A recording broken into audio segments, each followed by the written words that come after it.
Here I have VIVO IQOO U3, and today I'm going to show you how to add photo to contact on this device. So to do this, firstly you should open Contacts application.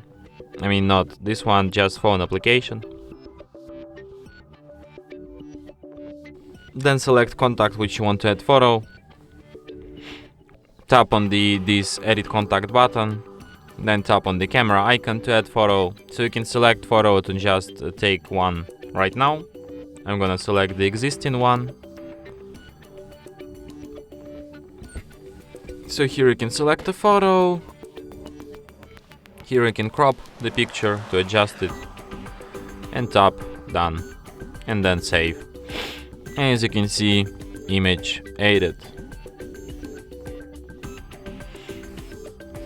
And that's it. Thanks for watching. If you find this tutorial useful, don't forget to hit that like button and subscribe to our channel.